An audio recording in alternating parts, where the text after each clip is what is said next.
Hello and welcome. As always, I'm Abby. This is Stories Lived, Stories Told, and here's my question for today. What are new ways that we can try to connect with each other? Again, quite a big question, and again, we're talking about connection because today we're continuing our conversation with Bart and Terry about their current project, What Now? Canaries in Camo. This is an issue that affects all of us, the lives and stories of veterans and the way we relate to them. And that's more of what we're going to talk about today with Bart and Terry, their experiences and some of the hopes they have about new ways of connecting with each other. So let's jump back in with Bart and Terry.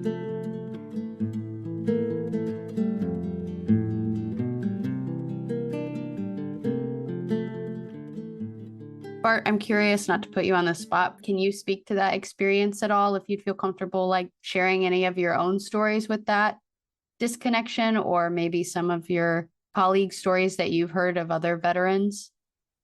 Sure. I think that brings up two things for me. One is this notion of tribe that veterans have, because it's a very close bond, and it's the thing that they miss the most when they leave the military, and it makes it so much harder for them to re-engage in a space where they maybe don't see that same level of intimacy, that same level of commitment.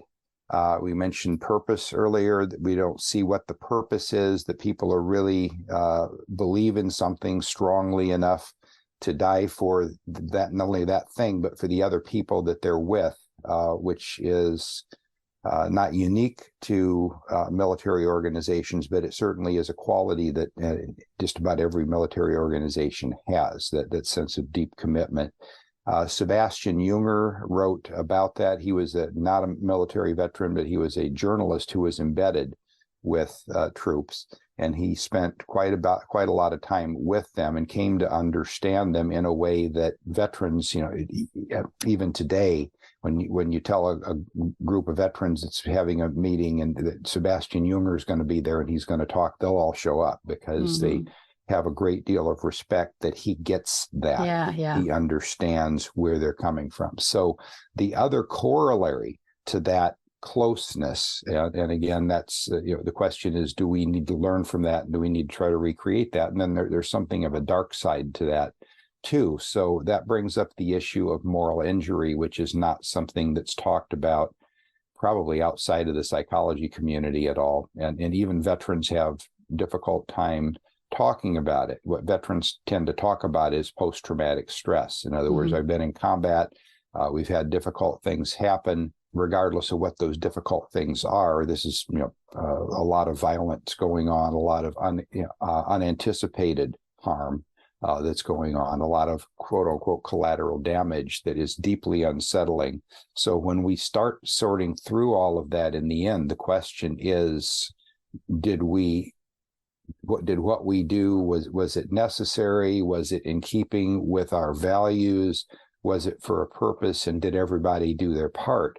And we're starting to see now that veterans are coming back with stories that they really can't share.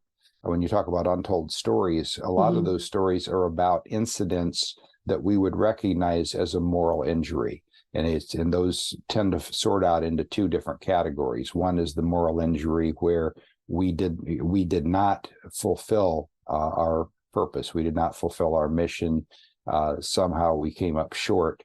And then now there's guilt and shame that come as feelings with that until those issues are resolved in some way. And the sharing it with the sharing responsibility that Terry mentioned is really an important part of that healing. And I think a lot of the work some good work that the VA and other organizations have been doing in the contemporary space with veterans have worked on that piece of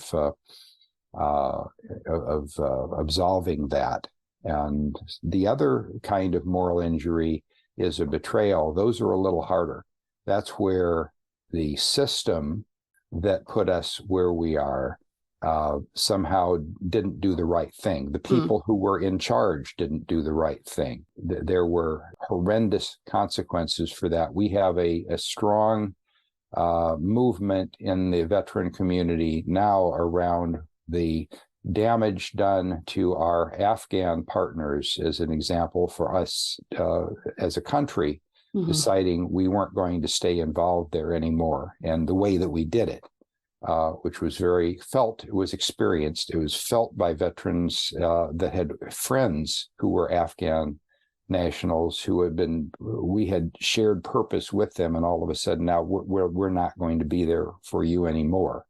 And a lot of those veterans have actually gone back and engaged in different ways to try to heal that. But those are some examples of what could be classified as a moral injury that are probably a part of a lot of veteran stories, and somehow the broader audience, for whatever reason, it's not penetrating through the sound bites. It's not penetrating through the conventional means to understand what that means for all of us. Yeah. One of the quotes that stuck with me that you're making me think of again is that one of the veterans in your sample was talking about when you are serving, you're just following orders. And then when you return home, you're kind of just waiting for your next order, and it never comes. And I thought that was a really fascinating way to put it and helped me to understand. That made sense to me. And again, I appreciate, the language. And like you said, how you've seen so many of these veterans to be so articulate about their experience, because it does help to create that connection that felt like an understanding moment, a kind of like aha moment for me of like, oh, of course, that makes so much sense that would be a real challenge. And what does it look like then to respond to that? And I think that's part of the question you all seem to be asking is, okay, we've identified an issue, a disconnect, something that we could be all doing better. We could be showing up better for each other. And then what does that actually look like to show up for each other in a new, connected kind of way? And I think the question that I'm kind of left with, which, Terry, you touched on earlier, that you were part of anti-war protests. And, I think many different people can have many different feelings about war and whatnot. But I wonder, the question that keeps lingering for me is how, I guess I have two different ways to ask it. How can I be, anti-war without being anti-veterans or anti the people who serve? And then just a flip side way of asking that is, how can I be pro-veterans? How can I support veterans and the people who serve without supporting war and violence and unnecessary pain? Well, for some reason, this metaphor of the way that we are now having a more nuanced conversation in this country about our relationship with policing comes to mind. And there are some areas of similarity, but there are also some huge differences between military operations and police work. But the work of Paul Chappell that Terry mentioned earlier comes into mind. How do we use these ideas that come from the military practice, military leadership, military literature, military ways of being, particularly Sun Tzu? How do we use those to create peace? And if you read enough of it, you see that the objective of any very good and seasoned military commander is to not fight. It's to achieve your goal, which is to stay not fighting through convincing people who maybe would like to fight with you that it just wouldn't be worthwhile at all to do that, and that there are better ways to engage. And Paul's shown how much we rely on order, discipline, these things that are part of military culture as part of our daily lives, but we don't see them as that, because they're invisible. It's like water. We walk down the street taking for granted that somebody's not going to randomly take a pot shot at us, or just come up and take something out of our pocket just because we're there. We have conventions in society that say we don't do those things. And then when we start removing, I think Barnett Pierce used to refer to these as good constraints to action. So not all actions are good ones. And we start removing the good constraints, then we start seeing what could be a situation that we don't want to be a part of. We don't want to even envision being a part of. So I think appreciating what this force is I think somebody else made the comment along the lines that nobody is born a veteran, right? Everybody comes to serve because of that. That's a trajectory of their life. It's of choices they make in their life that they want to do that.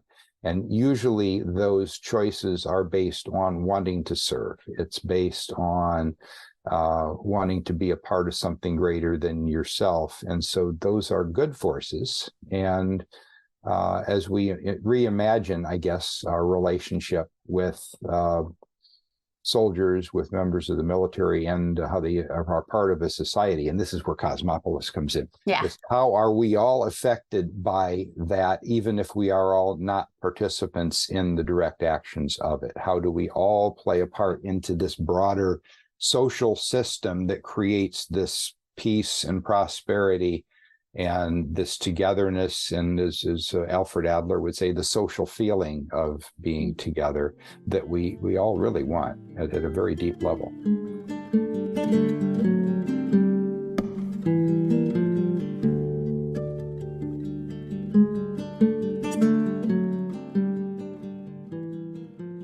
Terry, what would you say about the tangible ways for us to find that connection?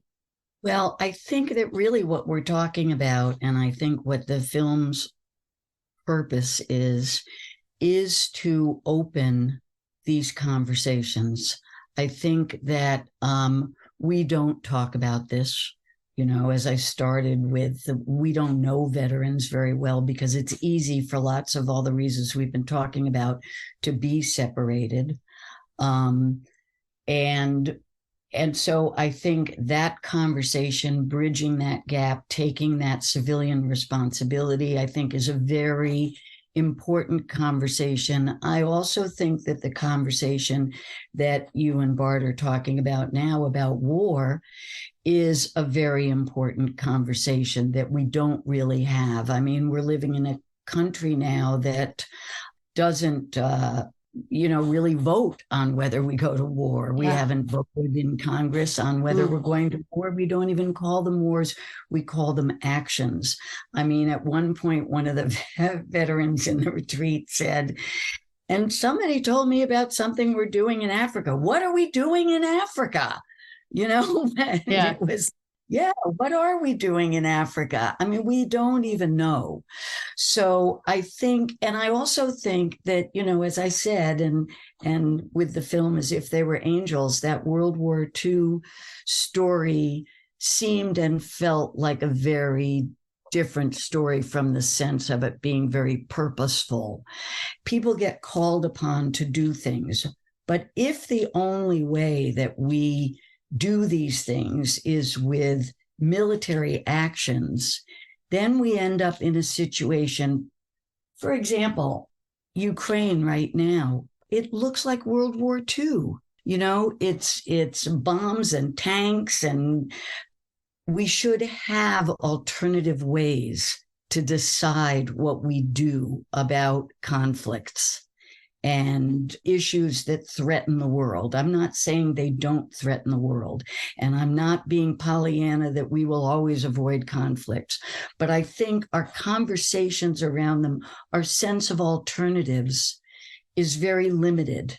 The situation in Afghanistan, the way we left, I just think that's a really good example of what is problematic in having so few ways to deal with conflict, to be skilled and to be ready to engage in so few ways. And I think that's why this idea of waging peace is very important. Paul also has literally developed a curriculum for kids in schools, for colleges, for adults, which he calls peace literacy, which is addressing different ways, alternative ways to deal with aggression, to deal with violence, to deal with conflict in a world where we have school shootings all the time. This is very important. All of these things are very important for a lot of different reasons. This is going very broad, but the reality is that, like Cosmopolis, which is envisioning a whole different society and with some sense of the way to get there, right?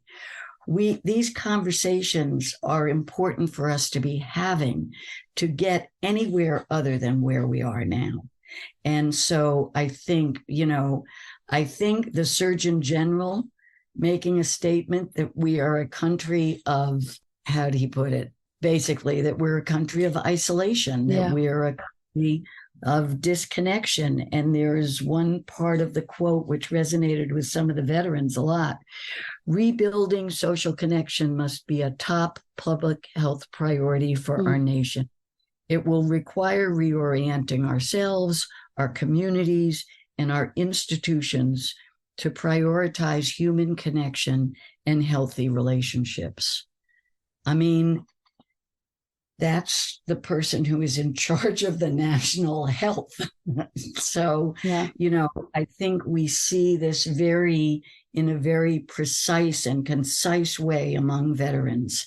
Another example was I went to a film, another documentarian had done something about veterans, and there was a Q&A afterwards with a panel of veterans. And there was a woman who said, I kind of had the best you can expect. I came back and I had some people helping me get work, and I got a job in a big corporation, and it was a good paying job. And I stepped in, to this with every reason to feel like, okay, I had really gotten where I needed to be.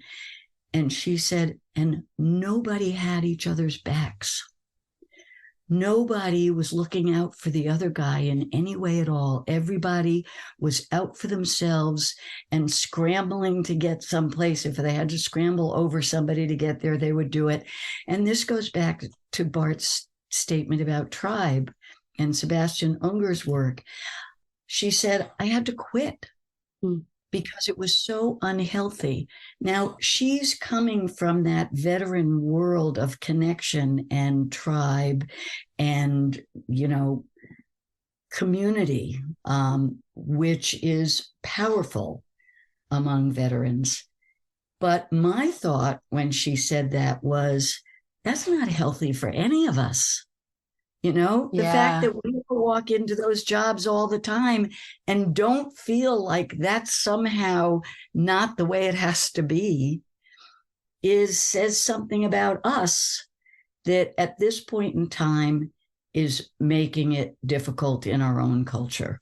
With suicides, which veteran suicide rates have been over the top for a long time. Now people are talking about young people's suicides in America, and on and on and on. The parallels go on.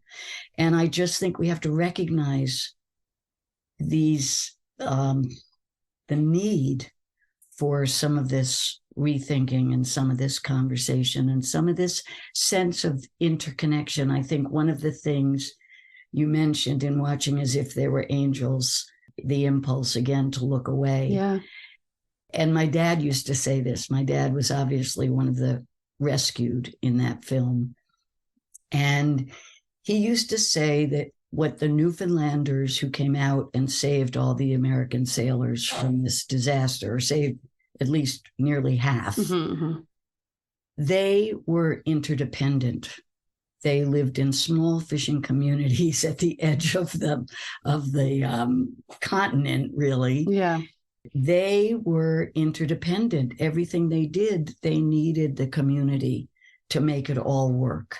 So when there was a disaster off their shore, they did what they would have done for any of them, which is go out together and do what they had to do to save lives, regardless of who the lives were. They certainly didn't know any of those people.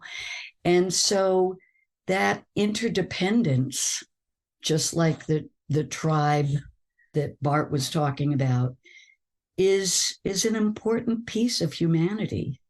And, losing it sometimes may look like liberation. I don't think that's what it pans out to be. I think the interdependence and the interconnection is life-giving. So I think that's the story that needs to be told.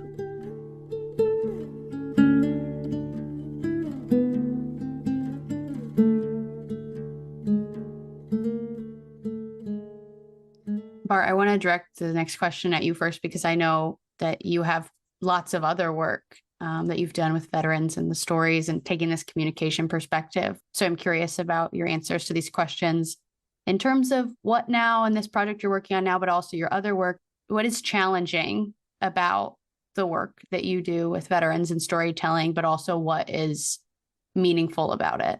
Boy, those things are wrapped up pretty tightly together. Yeah, What's I imagine. challenging and what's meaningful is the things that need to be done. Yeah. And that makes them challenging. They are, again, what Barnett, Pierce, and Vern Cronin might have called wicked problems. They're so complex. And the complexity is what makes it hard for traditional thinking, traditional institutions to go ahead and make a change. I had one of my Marine veterans, and again, I want to bring some of those voices in because they respond to these things, in really interesting ways. And one, we were talking about how do you manage change in a military organization, because they value tradition among other things. They're also very pragmatic, so that there's something that gives them an advantage, they will embrace it. But one of my Marine officers said, the style of organizational change we have in the Marine Corps is the leaders come in and say, stop doing that, start doing this. And that's one way to create change, but another way is to understand what you're making together. And we've talked again with some of the CMM models in what makes a difference, and we have particularly found it to be helpful in the concept of resilience in terms of military members who are called to operate and interoperate across cultures. And I think there's some very hopeful signs that are going on in the military and veteran space. One is the shift of our national strategy from, we tend to look at enemies and friends, and that's not always maybe the best way to look at the world. But the shift in the way the military operates with others, we're realizing that globally we're more interconnected than we've ever been, and that will have to be the case going forward, even more so than it has been. So the shift has been to creating alliances and strengthening alliances, and part of that is intercultural competency, and it also helps to prevent some of the things we have seen happen as moral injuries that are unintended consequences that happen when we have an intercultural misunderstanding. An action that was not intended as hostility is interpreted as such, and the reaction is then not anything anybody wanted. So that area of we work on military training and how do we create a stronger capacity for intercultural competency, which means the communication, the interaction piece.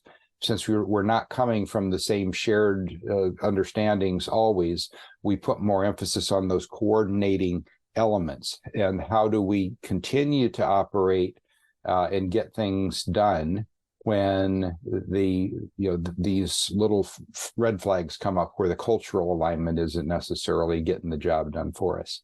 The other thing I think that I heard mentioned is this notion of when these unintended consequences.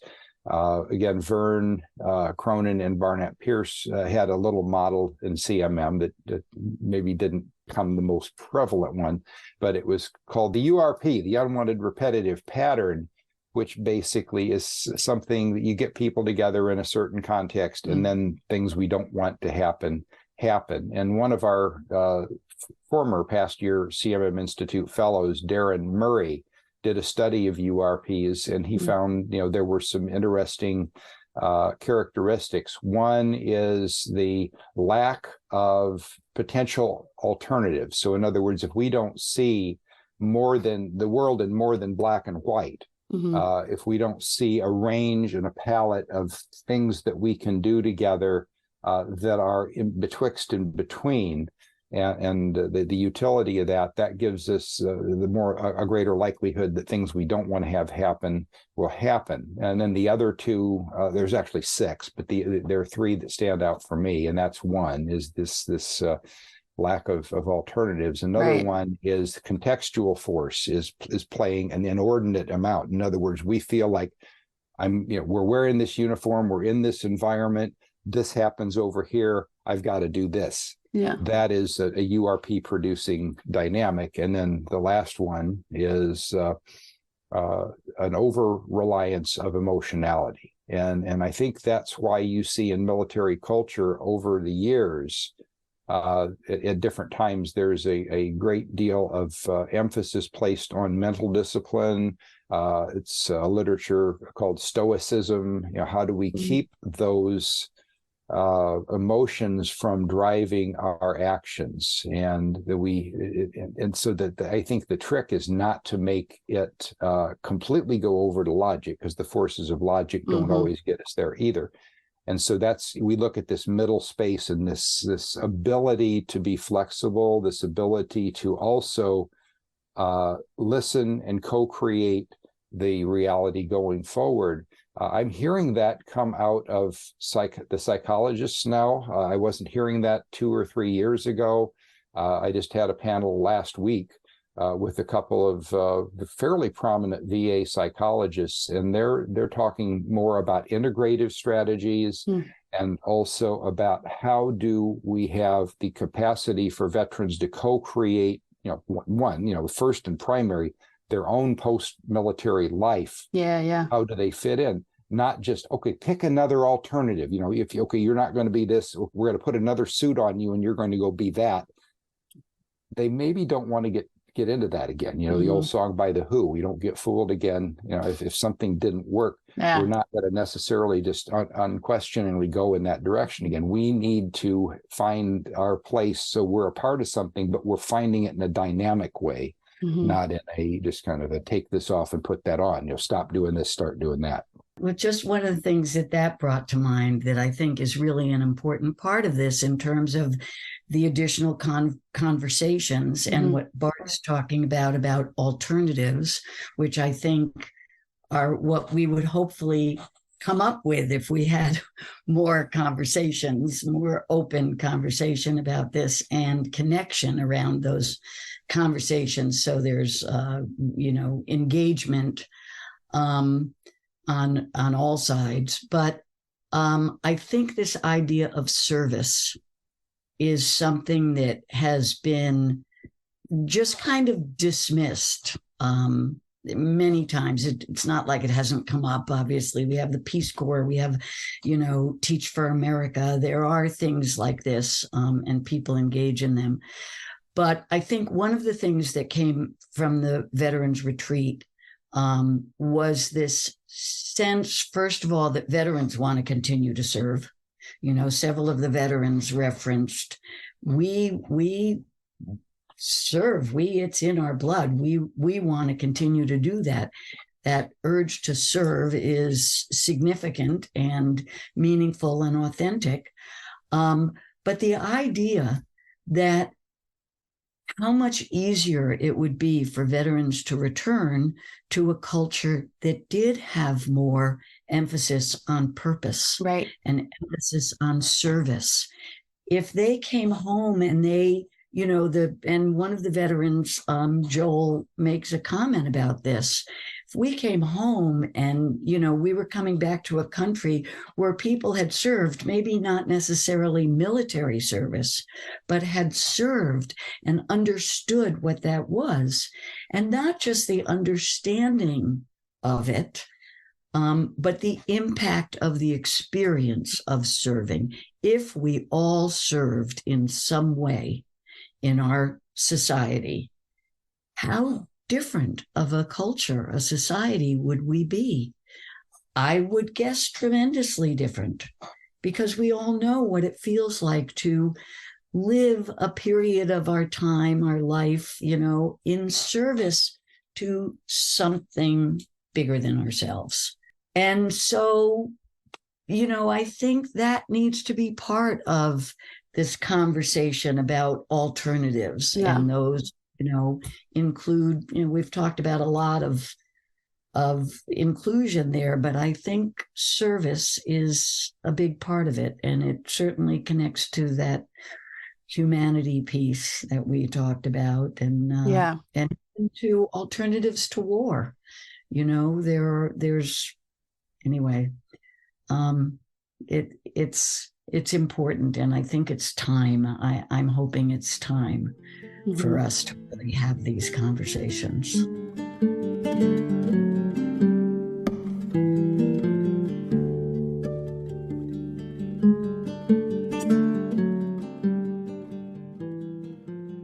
I really like that point. You've both, used the word integration in this conversation, and that feels like just like a little bit, crack the door, just, kind of get an inch into this conversation for people who really don't know veterans or haven't heard their stories. And so I think the, first step into kind of what I'd call complicating the narrative, or, starting to hear this story, is to think in terms of integration, because I think in a very simplistic way, the way that, to use kind of the language you both use, citizens relate to veterans is, I'd say, a lot of pity and just not understanding of what the reality of that experience was like, because as you've mentioned, we don't ask, or we ask the wrong questions in insensitive ways. And it's interesting to think that, it's kind of like dismissive of people's experience in the military, and then saying, come back to, the civilian world where everything is great. And of course you would want to be in this world, but we can kind of humble ourselves to say, well, there's things that are not perfect about our world too. Yes, we're not, serving in war, but what can we take from the peace that we experience at home, but also, like you said, the beauty of things like service and purpose, and these things that veterans have, learned from their experiences and really integrate, instead of, you just forget about that and come do our way of being, which is disconnected and isolated.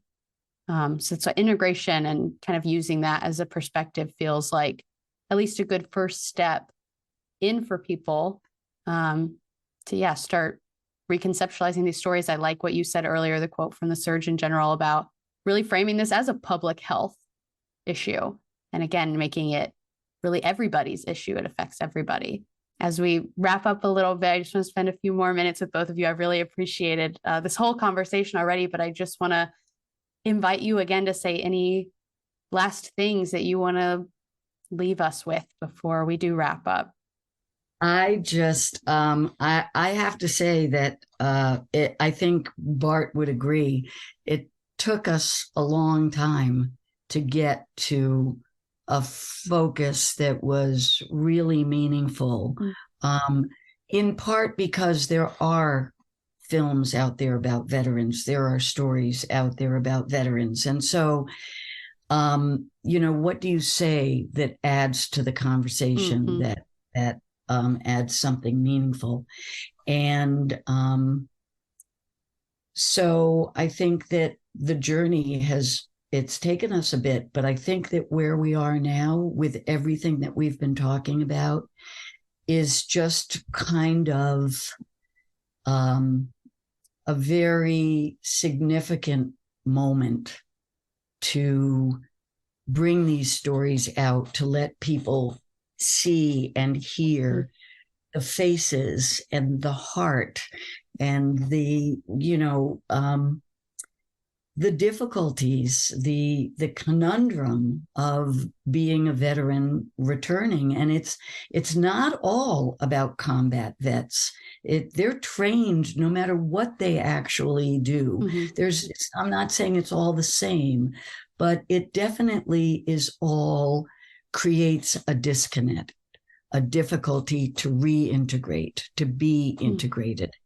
And so, so I guess what I'm saying is I'm just very glad that we're here, that we're talking about this, and that we have the opportunity, because of these incredible veterans who allowed us in, to let them tell their stories and to let them connect to audience out there, and to have that happen on hopefully, film can be an emotional medium, and it is talking and hearing and seeing, but it also provides the opportunity for a lot of heart.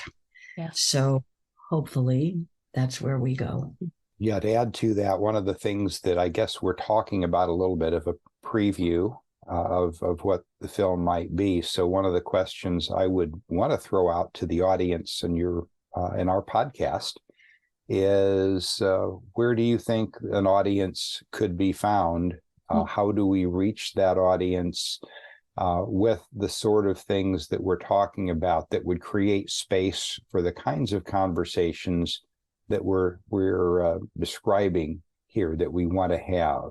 And we have been talking about this for however long we've been working on this project, which is this something that we designed to be shown on college campuses as we think about political issues, global security.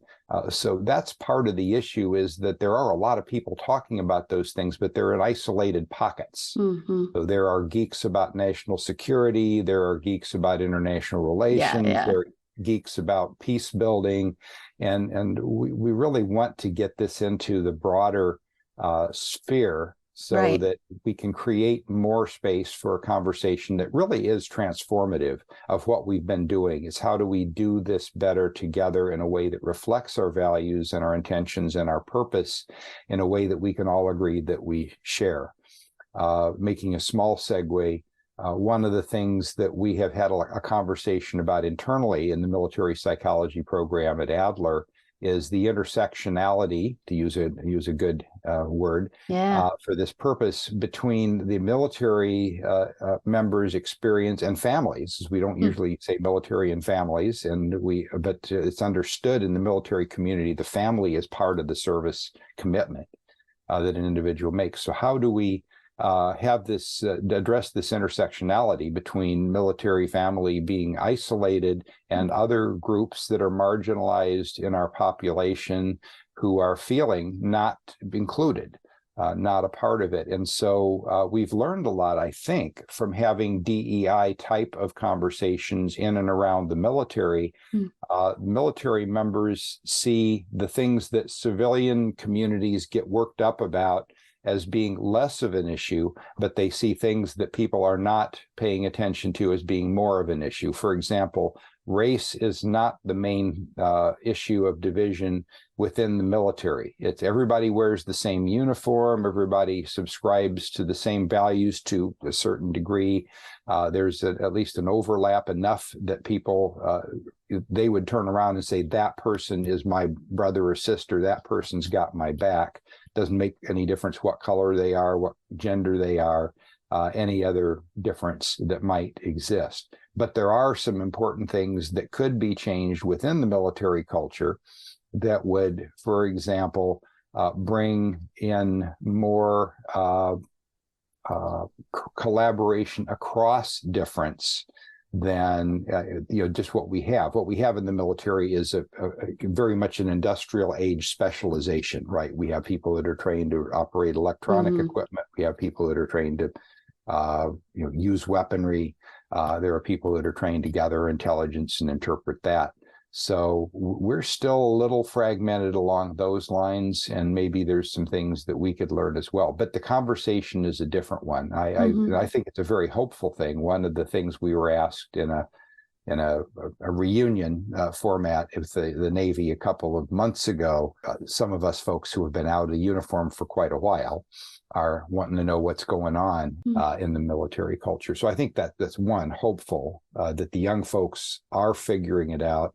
And second is we need to maybe learn a little bit from that too. Also, I would add to Bart kind of opened this up with, where are the audiences? We, as I said, part of our sample is limited by the fact that that's what we have on video at this point. That's what we've shot.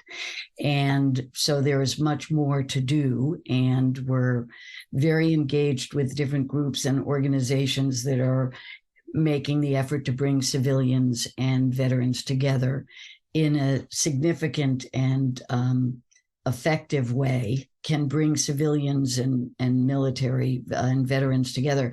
But we are interested in those programs. So if your audience has thoughts or ideas about where that's happening, where there is a significant coming together of veterans and civilians in a way that is having that kind of impact, that would be wonderful for us to know about, because we can go anywhere, but we can't know about everywhere. Yes.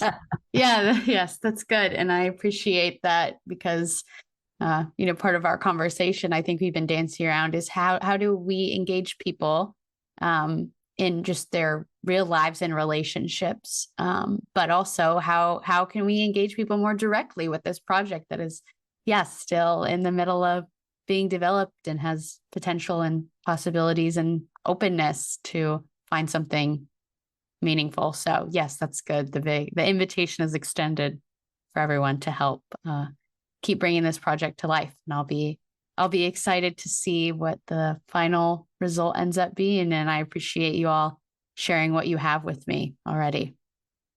Thank you very much for doing this. It's very meaningful to me. I know it is to Bart. And, it's part of beginning this conversation. Yeah. All of it.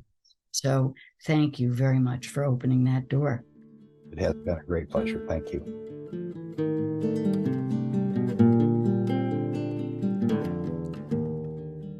Okay, that is all for our conversation with Bart and Terry.